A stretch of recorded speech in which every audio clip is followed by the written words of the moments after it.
আমি আপনাদের কাছে বিনয়ের সাথে আলোচনা রাখতে চাই, আমি ব্যক্তিগতভাবে এমপি প্রার্থী হলাম, কিন্তু কোনো ব্যক্তিগতভাবে দলের ভোটে কেউ কখনো নির্বাচিত হয় না।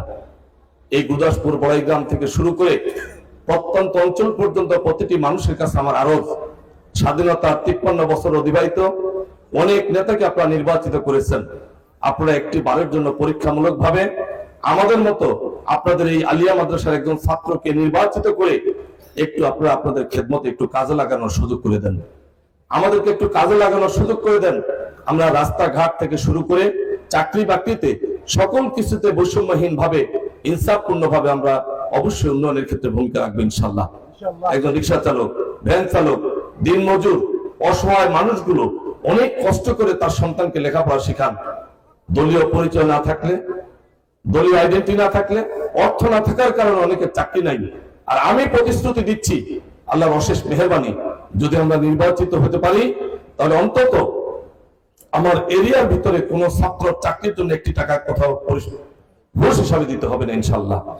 সম্মানিত উপস্থিতি, শুধু তাই নয়, রাস্তাঘাট, অবকাঠামো উন্নয়ন, বয়স্ক, বিধবা, প্রতিবন্ধী ভাতা থেকে শুরু করে এই সমস্ত জায়গায় নিয়মতান্ত্রিক ভাবে অনিয়মিত টাকা পয়সা বিভিন্ন জায়গায় দিতে হয়, রাস্তাঘাটে পার্সেন্ট খেতে হয়।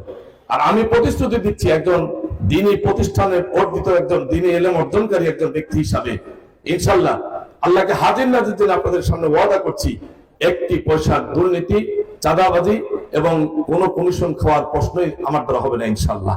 সম্মানিত ভাইরা আমার, আপনাদের খাদেম হিসাবে আমাকে লাগানোর জন্য আপনাদের নিয়মতান্ত্রিক প্রক্রিয়ায় সরকারি বরাদ্দের যা আসে, সেই বরাদ্দ আমি ভাইস চেয়ারম্যান থাকাকালীন সময় যতটুকু দেখেছি, যদি যথার্থভাবে ব্যবহারগুলো হয় তাহলে এই 2 উপজেলার হাফিজি মাদ্রাসা, এতিমখানা, এই মসজিদ, এরকম যে প্রতিষ্ঠান ধর্মীয় রয়েছে, কোন প্রতিষ্ঠান আধুনিকতার ছোঁয়াবাদে কখনো থাকার কথা না। কিন্তু দুর্ভাগ্য, সেই টাকা আসে যায় কোথায়, এটা জাতির কাছে প্রশ্ন। আমি আপনাদের কাছে বলতে চাই, একটি বারের মতো আমাদের মতো আলেমদেরকে নির্বাচিত করে দেখান। নিয়মতান্ত্রিক প্রতি বছরে, অর্থ বছরের জন্য যদি 5 কোটি টাকা একজন এমপির জন্য বরাদ্দ থাকে, আর ওই 5 কোটি টাকা যদি বৈষম্যহীন ভাবে প্রতিটি ইউনিয়নের এই প্রতিষ্ঠানগুলোতে বন্টন হয়, তাহলে প্রতিটি প্রতিষ্ঠান স্কুল কলেজের মতো নিয়মতান্ত্রিক আধুনিকতার ছোঁয়ায় গড়ে উঠবে হাফিজি মাদ্রাসা, এতিমখানাগুলো, এই মসজিদগুলো। অতএব কাজে লাগানোর মতো সুযোগ করে দেন। সর্বোপরি আপনাদের কাছে বলতে চাই, আপনারা তো চান এই দেশ দুর্নীতি মুক্ত, সন্ত্রাস মুক্ত, দখলদারি মুক্ত এই বাংলাদেশ গড়তে। গোটা পৃথিবীতে ক্ষত বিক্ষত যুদ্ধ বিধ্বস্ত আফগানিস্তান শুধুমাত্র ইসলামপন্থীদের নেতৃত্বের কারণে, দুর্নীতি মুক্ত নেতৃত্বের কারণে, ওলামাদের নেতৃত্বের কারণে আজকে আফগানিস্তান গোটা পৃথিবীতে মাথা উঁচু করে দাঁড়িয়েছে।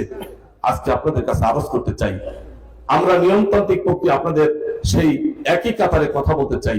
যদি বাংলাদেশকে বৈষম্যহীন, দুর্নীতিমুক্ত, চাঁদাবাজ মুক্ত, দখলদারি মুক্ত বাংলাদেশ করতে চান, তাহলে বর্তমান প্রেক্ষাপটে 1 বারের জন্য ওলামাদেরকে নেতৃত্বে পাঠায় দেখেন, অবশ্যই বাংলাদেশের সার্বিক অবকাঠামো 100% বিগত 53 বছরের চেয়ে ব্যতিক্রম একটি দেশে উপস্থাপন হবে ইনশাআল্লাহ। এই আদেশটুকু আপনাদের কাছে রেখে, এই আবেদনটুকু রেখে সবার সুস্বাস্থ্য এবং